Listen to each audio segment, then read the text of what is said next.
Hey guys, welcome back to the channel. आज की इस वीडियो लेक्चर में हम बात करेंगे कोड ऑफ सिविल प्रोसीजर 1908 के एक बहुत इंपॉर्टेंट टॉपिक के बारे में।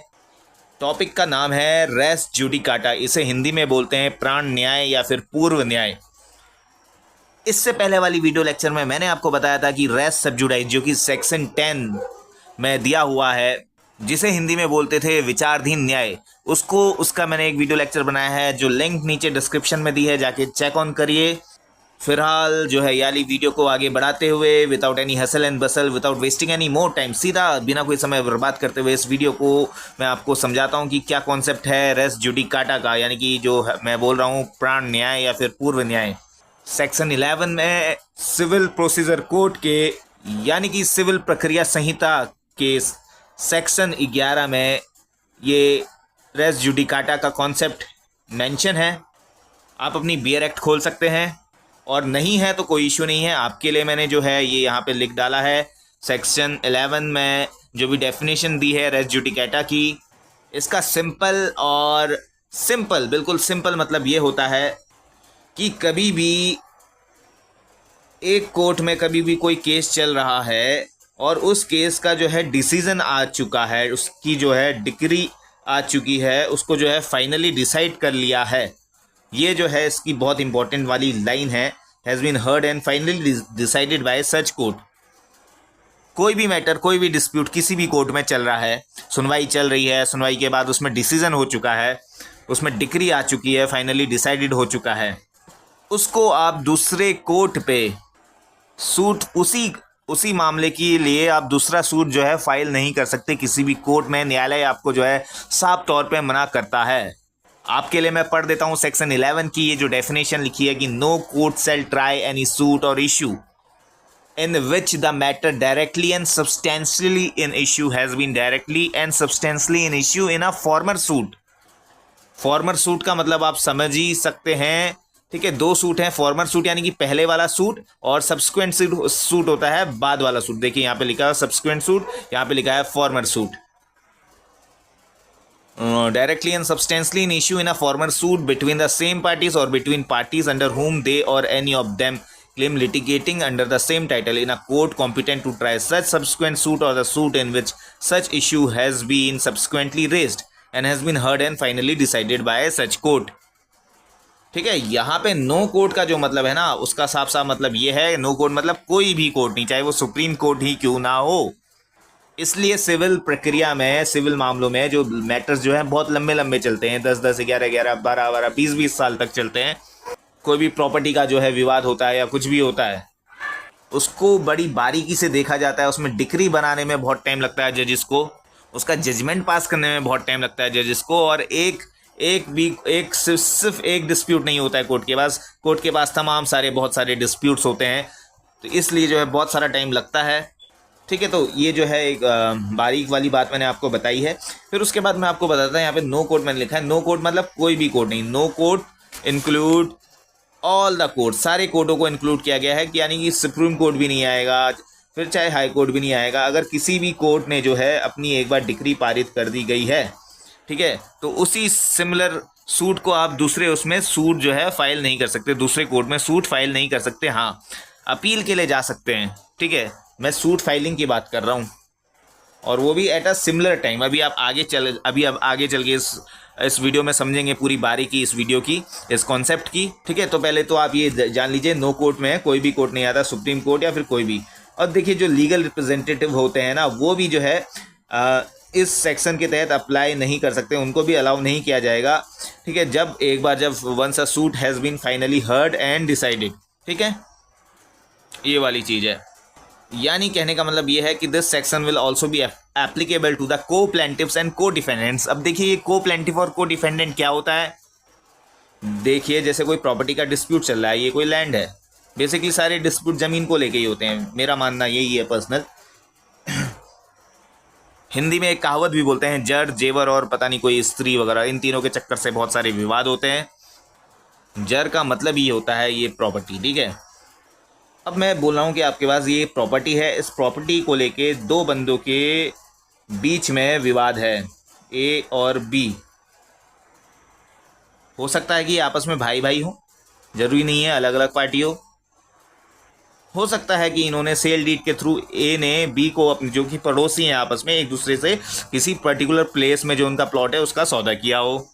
अब ए ने बी को जो है प्लॉट बेच दिया। यहाँ पर ए सेलर हो गया, सेलर ऑफ द प्लॉट, और बी बायर हो गया। अब इनके बीच में डिस्प्यूट आ गया पैसों को लेके कि भाई जो है 10 लाख रुपए में प्लॉट की कीमत जो तय हुई थी, अब 10 लाख रुपए जो है ए ने बी को बोला था मैं दे दूंगा, भरोसा कर मुझ पे, ठीक है। सेल एग्रीमेंट वगैरह सब कुछ बनाया था, और उसके बाद भी ये पैसा नहीं देता है, या फिर ये प्रॉपर बोलता है प्रॉपर्टी तो मेरी है, या ऐसा कुछ भी, कोई भी डिस्प्यूट। तो ए ने जो है एक सूट फाइल, सॉरी बी है ना यहाँ पे बायर, हाँ बी बायर है, या ये समझ लीजिए कोई भी जो है इन दो में कोई भी बायर हो सकता है। कोई भी एक प्लॉट खरीदा हुआ है और पैसे नहीं दिए सेलर को, ठीक है। जैसे ए यहाँ पे ए को पैसे नहीं दिए, तो ए जो है सूट फाइल करेगा इस कोर्ट में। पर्टिकुलरली ये कोर्ट है, मान लीजिए सबसे पहले कोर्ट, वैसे बोला जाता है कि सबसे पहले जो भी ये सूट फाइल किया जाता है कोर्ट ऑफ लोवेस्ट जुडिक्शन। तो इन्होंने ये जो सूट फाइल कर दिया, ये कर दिया सिविल जज फर्स्ट क्लास के वहाँ पे, जो कि कॉम्पिटेंट था इस सूट को देखने के लिए। इस जितना भी 10 लाख का जो मैटर है वो इसके अंतर्गत आता था। और ध्यान से सुनिएगा, इसी कोर्ट में जो है एक ये कह सकते हैं कि सेशन जज, ठीक है, या डिस्ट्रिक्ट जज जो है, डिस्ट्रिक्ट जज साहब के वहाँ भी इसने जो है दूसरा जो है सूट फाइल कर दिया, यानी कि मुकदमा डाल दिया। तो सेक्शन 10 जो हमने पढ़ा था रेस सबजुडाइज, वो तो ये बोलता है कि सूट आप दोनों कोर्ट में डाल सकते हैं। इसी कोर्ट कॉम्प्लेक्स में 2 जजेस बैठते हैं, एक सीजे फर्स्ट बैठता है और एक जो है डिस्ट्रिक्ट जज बैठता है। अब जो है सूट आपने 2 कर दिए हैं। जो पहले वाला सूट किया था वो हो गया फॉर्मर सूट, और मैंने आपको अच्छे से बताया था कि फॉर्मर सूट कौन सा होता है। फॉर्मर सूट वो होता है जिसमें पहले जो है ट्रायल चल जाता है, जो पहले कोर्ट की नज़रों में आ जाता है, कोर्ट उसमें उसके केस को ओपन कर देती है, ठीक है, पार्टीज को बुला लेती है, सम्मन वगैरह कर देती है। ये आपको ये जो है ये बारीकी समझनी पड़ेगी कि फॉर्मर सूट इन दोनों में से कोई सा भी हो सकता है, और वो होगा कौन सा, जिसमें कोर्ट ने पहले संज्ञान लिया है। हो सकता है कि डिस्ट्रिक्ट जज के वहाँ जो कोर्ट इसने बाद में फाइल किया है वो भी फॉर्मर सूट हो सकता है। फॉर्मर का मतलब पहले वाला सूट, और सब्सिक्वेंट का मतलब होता है बाद वाला सूट। तो ये बारीकी तो आप समझ गए हैं कि फॉर्मर सूट कोई सा भी हो सकता है। पहले वाला जो इसमें सीजे फर्स्ट के वहाँ इसने डाला है, और या फिर डीजे के वहाँ डाला है, यानी कि डिस्ट्रिक्ट जज के वहाँ डाला है। तो सेक्शन 10 तो ये बोलता है कि जैसे ही किसी भी कोर्ट ने जो है सूट को अपने संज्ञान में ले लिया, तो जो दूसरा, जैसे मान लीजिए डिस्ट्रिक्ट जज ने ये सूट को देख लिया, तो सिविल जज फर्स्ट जो है इस सूट को एंटरटेन नहीं करेगा, इस पर ट्रायल नहीं करेगा। हालांकि ये जो दर्ज तो हो चुके हैं दोनों कोर्ट में, लेकिन ट्रायल जो है सिर्फ एक कोर्ट में चलेगा, ये सेक्शन 10 बोलता है। सेक्शन 11 इसी को एडवांस लेके जाता है। देखिए यहाँ पे आपको पार्टी का भी ध्यान रखना पड़ेगा, दोनों पार्टी सेम होनी चाहिए। ए और बी जो है एक ही टाइटल हैं, दोनों सेम पार्टी हैं, इस सूट में भी इस सूट में भी दोनों के पास सेम टाइटल है। जमीन को लेके जो है जो डिस्प्यूट हुआ है, जो सब्जेक्ट मैटर है वो जमीन है, वो इस कोर्ट में भी है, इस कोर्ट में भी यही मैटर गया है जमीन का। और भाई दोनों कॉम्पिटेंट हैं। ये जो सिविल जज फर्स्ट क्लास वाला था ये भी 10 लाख रुपए तक के सूट देखने के लिए कैपेबल था, कॉम्पिटेंट था, और जाहिर सी बात है डिस्ट्रिक्ट जज उससे ऊपर लेवल का जज है, तो वो तो इन केसेस को देख ही सकता है। 10 लाख या 10 लाख से ऊपर वाले मैटर्स को देख ही सकता है। जस्ट फॉर एन एग्जाम्पल मैं आपको बता रहा हूँ। अब देखिए जैसे हम ये वाला जो है सूट मान के चल रहे हैं, ये फॉर्मर सूट है, ये वाला कोर्ट हो गया जिसने फॉर्मर सूट को अपने वहाँ दर्ज करवा लिया। अब इसमें जो है ये फाइनली डिसाइड भी कर देता है केस को कि ये ज़मीन किसकी है।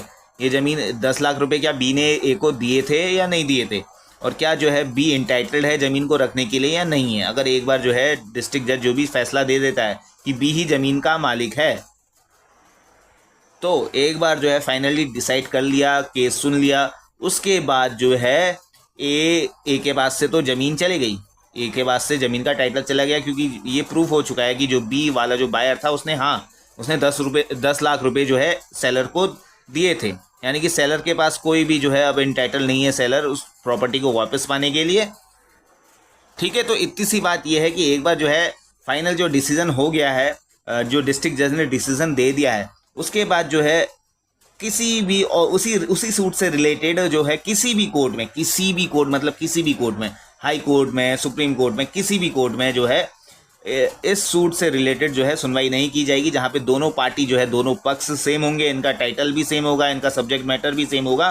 तो एक बार जो है डिसीजन दे दिया है जज ने, तो यानी कि वो राइट ही दिया है। वो जज यूं ही नहीं बैठा है वहाँ जज की कुर्सी पे, उसने कुछ सोच समझ के दिया होगा। इससे क्या होता है कि कोर्ट का जो है टाइम बर्बाद होता है। अगर मल्टीप्लिसिटी ऑफ सूट बढ़ जाए, यानी कि डिफरेंट डिफरेंट कोर्ट पे सेम टाइटल के लिए सेम पार्टी जो है बार बार जो है अपना सूट फाइल करें, तो वहाँ पे क्या होगा कि कोर्ट का जो प्रीशियस टाइम है वो बर्बाद होगा, कोर्ट के रिसोर्सेज बर्बाद होंगे। ठीक है, समझ गए आप? इतनी सी ये बात करता है सेक्शन 11। अब आप लोगों के लिए मैं कुछ इंपॉर्टेंट जो है डॉक्ट्रिन्स लेके आया हूँ, मैक्सिम्स लेके आया हूँ। ठीक है, जैसे कि मैक्सिम जो है 3 मैक्सिम मैं आपको इसमें बताने वाला हूँ। इंटरेस्ट रिपब्लिका उड सिट फिनिस लिटियम, आपको दिख रहा होगा, आप देख सकते हैं, पॉज करके इसको नोट डाउन भी कर सकते हैं। इसका सिंपली मतलब ये होता है कि it is in the interest of the state that there should be an end to the litigation. अब बार बार पूरी जिंदगी भर लिटिगेशन ही थोना करते रहेंगे, मुकदमे ही थोना करते रहेंगे जिंदगी भर। एक बार में जो एक बार कोर्ट ने अपना प्रीशियस टाइम देकर एक बार किसी भी सूट को जो है डिसाइड कर दिया है, यानी कि वो राइट ही और अप्रोप्रिएट ही किया होगा। इसको हिंदी में बोलते हैं कि अर्थात यह राज्य के हित में कि मुकदमे बाजी का अंत हो। राज्य मतलब यहाँ पे स्टेट होता है, और स्टेट का मतलब यानी कि पूरा जो है कंट्री है, जो गवर्नमेंट है। ठीक है, यानी कि कंट्री के हित में मुकदमे बाजी का अंत हो। इतना तो आप समझते होंगे। राज्य का मेरा मतलब यहाँ पे किसी पर्टिकुलर राज्य से नहीं है, किसी स्टेट से नहीं है। ये राज्य यानी कि जो है पूरी वहाँ की गवर्नमेंट, यानी कि पूरी कंट्री के लिए बात की जा रही है। और स्टेट को जो है अगर आप देखना चाहते हैं, कॉन्स्टिट्यूशन के सेक्शन 12 में, यहाँ पे मैं लिख देता हूँ कहीं कहीं कोने पे, सॉरी, आर्टिकल 12 में आप देख सकते हैं, और आर्टिकल 36 में देख सकते हैं, जहाँ पे जो है directive principle of state policy start होती है। वहाँ पे स्टार्टिंग में आर्टिकल 36 में डिफाइन कर रखा है स्टेट क्या है, और आर्टिकल 12 में डिफाइन कर रखा है स्टेट क्या है। स्टेट क्या है, जैसे बेसिक में बता देता हूँ, पार्लियामेंट है। ठीक है, जो सबसे सुप्रीम लॉ मेकिंग बॉडी है। उसके बाद स्टेट लेजिस्लेचर है। ऐसी तमाम बहुत सारी चीज़ें दी हैं यहाँ पे कि स्टेट क्या है, वहाँ पे आप देख लीजिएगा। स्टेट का मतलब यहाँ पे ये नहीं है कि किसी पर्टिकुलर राज्य से। ठीक है, दूसरा जो मैक्सिम आपको देखना है वो है कि नेमो डेबिट विक्स वेक्सारी प्रो उना एट एडम कॉजा, यानी कि no person should be vex twice over the same cause. यानी कि सिंपल सी बात है, किसी भी व्यक्ति को जो है, जैसे मान लीजिए मैंने ए और बी का यहाँ पे आपको मैटर बताया था, जिसमें जो है प्रॉपर्टी जो है बायर, यानी कि जो यहाँ पर देखिए, ये जो मैंने आपको मैटर बताया था, जो बायर के पक्ष में एक बार प्रॉपर्टी चले जाती है तो बार बार उस बायर को परेशान नहीं किया जाएगा। वैसे ही उसने अपनी ज़िंदगी के 10 से 20 साल लगा के वो केस जीता है। ठीक है, अपील की बात मैं नहीं कर रहा हूँ, मैं खाली अभी सूट की बात कर रहा हूँ। अपील कर सकते हैं, उस पे नहीं जाएंगे। पहले आप जो बारीकी से इन मैगजिम को समझिए। 3 मैगजिम मैंने यहाँ पे बताई, इंटरेस्ट रिपब्लिका उड सिट फिनिस लिटियम, दूसरा नेमो डेबिट विक्स वेक्सारी प्रो उना एट एडम कॉजा, यानी कि no person should be vex twice over the same cause. Vex का मतलब होता है कि किसी को आप डिफिकल्टी पहुंचा रहे हो, किसी को परेशान कर रहे हो, किसी को गहन चिंता में डाल रहे हो। सिंपल सी बात यही होती है वैक्स का मतलब। ठीक है, आर्टिकल 22 में भी जो है डबल जियो पार्टी की बात कही गई है कि जब कभी भी किसी एक केस की सुनवाई कर देते हैं तो पार्टीज को दोबारा परेशान करने की कोई भी जरूरत नहीं है। डबल जियो पार्टी यही बोलती है। फिर आप जो है तीसरा मैगजिम देखिए, रेस जुडिकाटा प्रो वेरिटेट ऑक्यूपिटर। ठीक है, ये क्योंकि जो है लीगल मैगजिम्स हैं और ये जो हैं रोमन वर्ड्स हैं, तो इसे प्रोनाउंस करने में बहुत डिफिकल्टी होती है। इसका मतलब सिंपल सी बात यह है कि a judicial decision must be accepted as correct, यानी कि कोई भी न्यायिक निर्णय होगा, यानी कि जो है किसी भी जज ने या किसी कोर्ट ने जो है मामला डिसाइड कर रखा है तो वो सही ही होगा। अर्थात एक विनिश्चय, यानी कि निर्णय, विनिश्चय और निर्णय दोनों सेम होते हैं, डिसीजन ही होता है इनका मतलब। ये न्यायिक निर्णय को सही माना जाना चाहिए, ये जो है मान के चलना चाहिए हर किसी बंदे को। अगर किसी कोर्ट ने डिसीजन दिया है वो सही ही होना चाहिए। अब आप देख लीजिए कि कंडीशंस क्या होती हैं एप्लीकेशन सेक्शन 11 के एप्लीकेशन के लिए। ठीक है, देखिए कि there must be 2 suits, 2 suit होने चाहिए।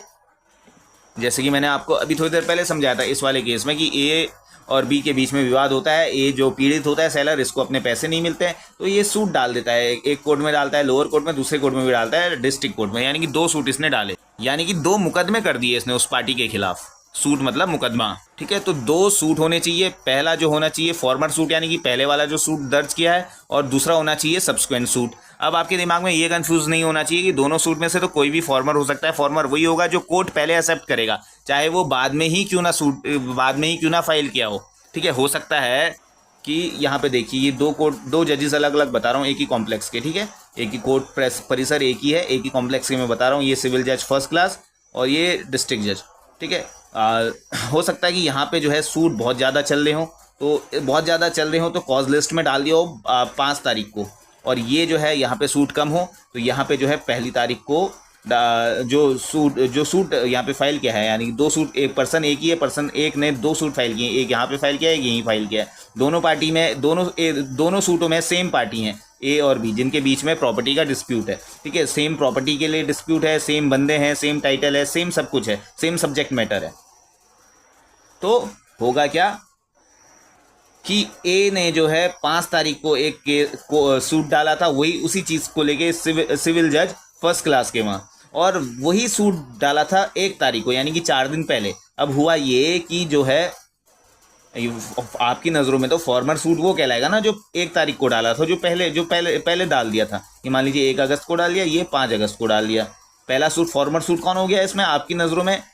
जो 1 अगस्त को डाला था। अब मेरा कहना यह है कि डिस्ट्रिक्ट जज में जो है डिस्ट्रिक्ट जज के कोर्ट में बहुत सारे केसेस थे, यहाँ मान लेते हैं बहुत सारे केसेस थे। ठीक है, यहाँ पे कम केसेस थे, तो सिविल जज वाले जो केस ने जो 5 तारीख को जो फाइल किया था उसको एक्सेप्ट कर लेता है इस वाले सूट को, इसी प्रॉपर्टी को लेके, और इसी प्रॉपर्टी को लेके इसके वहाँ रह जाता है अभी। तो यानी कि ये माना जाएगा ये होगा फॉर्मर सूट, ये होगा फॉर्मर कोर्ट। ठीक है, फॉर्मर कोर्ट यानी कि वो कोर्ट जिसने पहले को जो है सूट को एक्सेप्ट कर लिया है, जिसने मुकदमा एक्सेप्ट कर लिया है। ठीक है, सिंपल सी एप्लीकेशन की बात मैं कर रहा हूँ कि there must be 2 suit, 1 former suit and the other subsequent suit. अब आप ये समझ गए होंगे सब्सिक्वेंट और फॉर्मर क्या होता है। फिर दूसरा जो एप्लीकेशन है, जो इम्पोर्टेंट एप्लीकेशन है, जो इम्पोर्टेंट कंडीशन है, वो ये है कि the court which decided the former suit must be competent to try subsequent suit, यानी कि कॉम्पिटेंट होना चाहिए। कॉम्पिटेंट कहने का मतलब कि अगर सिविल जज जो है इस 10 लाख की प्रॉपर्टी का मैटर देख रहा है तो जाहिर सी बात है इससे जो ऊपर वाला जज है ये भी इनफ कॉम्पिटेंट होगा।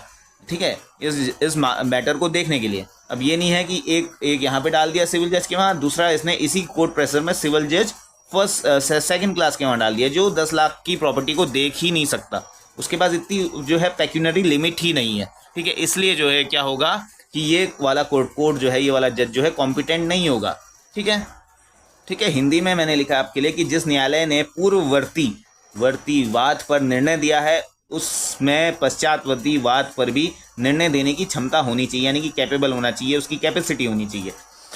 फिर देखिए मैंने लिखा है कि the matter directly and substantially in issue in subsequent suit और issue must be same matter which was directly और substantially in issue either actually or constructively in the former suit. Actually क्या होता है प्रत्यक्ष रूप से, और कंस्ट्रक्टिवली का मतलब क्या होता है आणविक रूप से।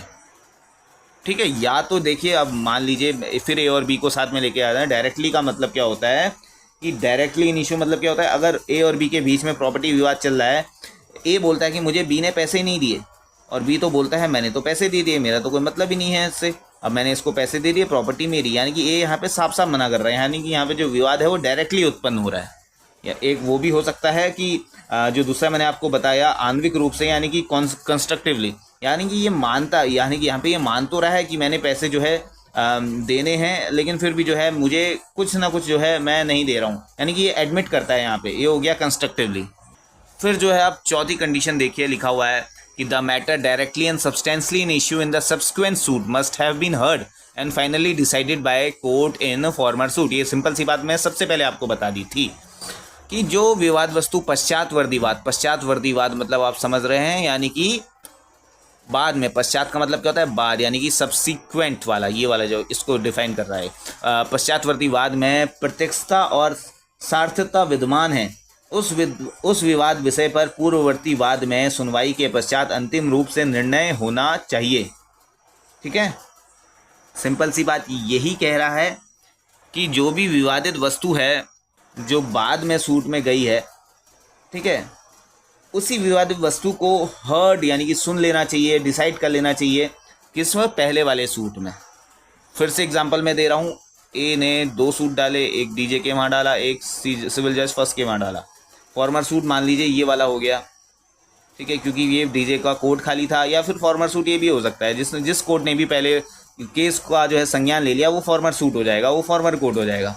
ठीक है, तो और वही फॉर्मर कोर्ट में गया हुआ फॉर्मर सूट कहलाएगा।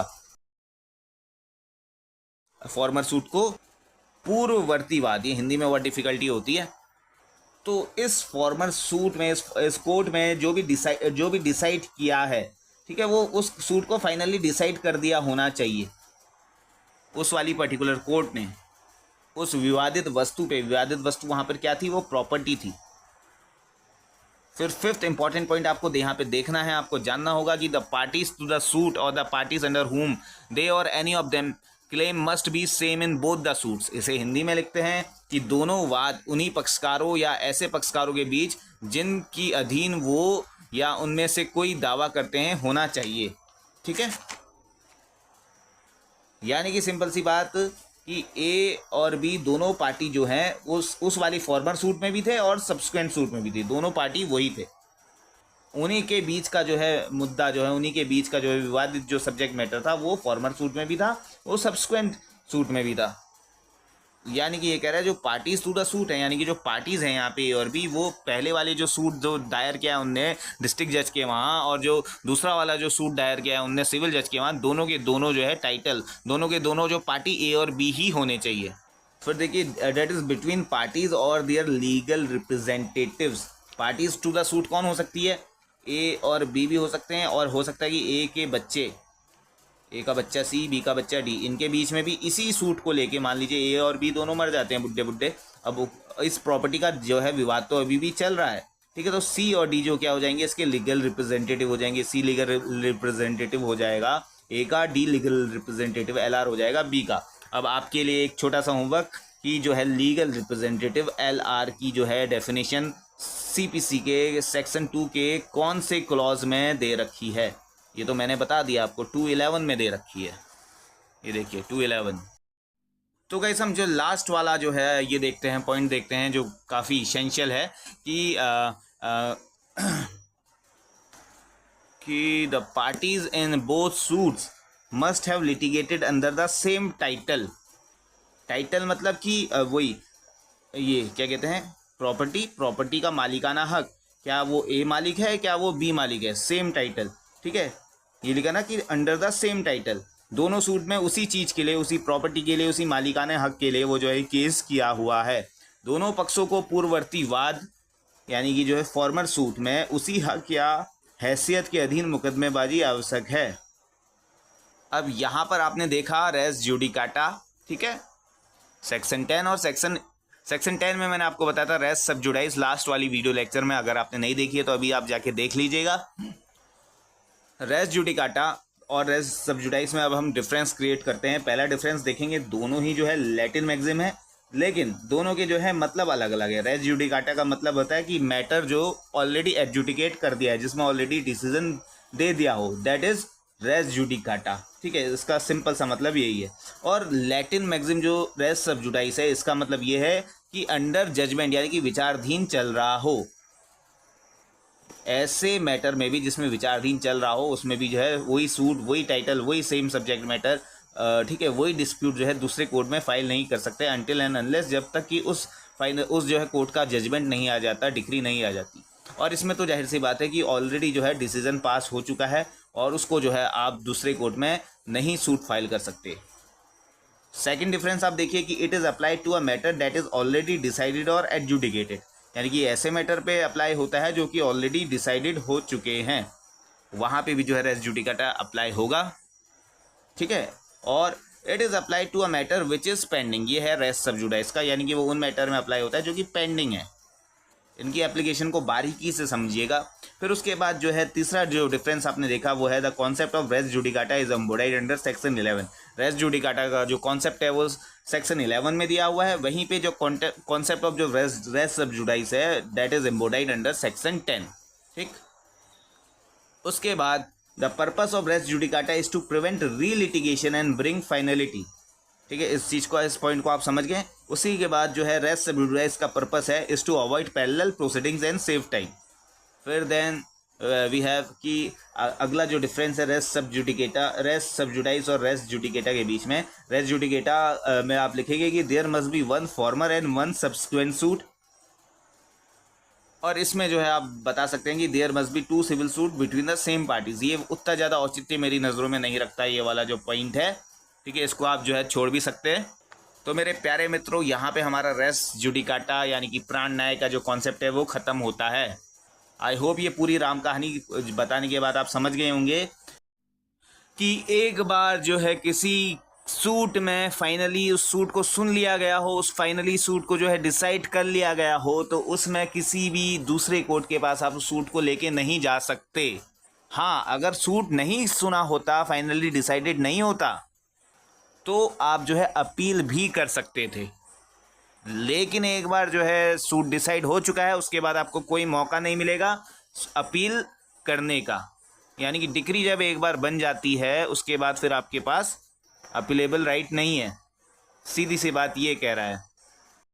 तो मेरे प्यारे मित्रों, सिंपल सी कहानी सेक्शन 11 की आपने जान ली होगी अभी तक कि किसी भी सूट को अगर किसी कोर्ट ने फाइनली सुन लिया है, उस पर अपनी डिक्री दे दी है, डिसाइड कर दिया है, तो वो सूट दूसरे किसी कोर्ट में उस सूट को फाइल नहीं किया जाएगा।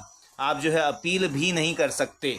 अगर दोनों पार्टीज़ वहाँ पर इन्वॉल्व हैं, ए और बी दोनों उपस्थित हैं, दोनों की उपस्थिति में सूट को डिसाइड किया गया है, ठीक है, किसी के फेवर में होगा और किसी के अगेंस्ट होगा ये मैटर, जो भी डिसीज़न है, ठीक है, तो तब जाके आप अपील नहीं कर सकते। अपील आप कब कर सकते हैं? अगर आपको अपील के सेक्शन देखने हैं, सेक्शन 96 में आप जाइएगा, वहाँ पे जो है कुछ प्रोविजंस दे रखे हैं। अगर मान लीजिए एक तरफा इस केस को सुना होता, एक्स पार्टी अगर डिसीजन दिया होता, ठीक है, यानी कि फाइनली डिसाइड की बात कर रहे हैं ना, डिसाइड तो एक्स पार्टी भी हो सकता है कोई केस, अगर दूसरी पार्टी नहीं आ रही है, इंटरेस्ट नहीं दिखा रही है, तो उस केस के उस जो डिसीजन है, एक्स पार्टी डिसीजन, उसके खिलाफ जो है उसके अगेंस्ट अपील की जा सकती है।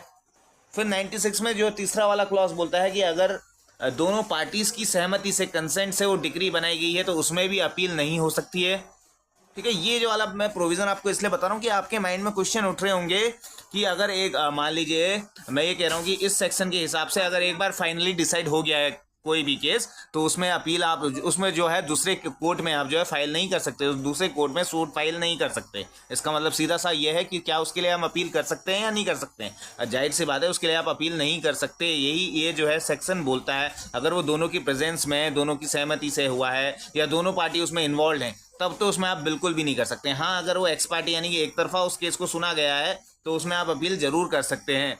That's all for today guys। ये है आपका सेक्शन 11। आपने जाना सेक्शन 10 और सेक्शन 11 के बीच में डिफरेंस। तो गाइज ये था ओवरऑल आपका जो है रेस जुडिकाटा। आपने रेस सब जुडाइस जाना, रेस जुडिकाटा जाना। रेस सब जुडाइस के डिटेल लेक्चर देखने हैं तो वीडियो को जो है आप चैनल पे जा सकते हैं, वहाँ पे आपको जो है मिल जाएगा। और वैसे डिस्क्रिप्शन में भी मैं लिंक प्रोवाइड कर दूंगा, वहाँ पे जाइएगा, वहाँ पे चेक ऑन कर लीजिएगा। Thank you so much for watching this video and share this as much as you can, ठीक है। And thanks for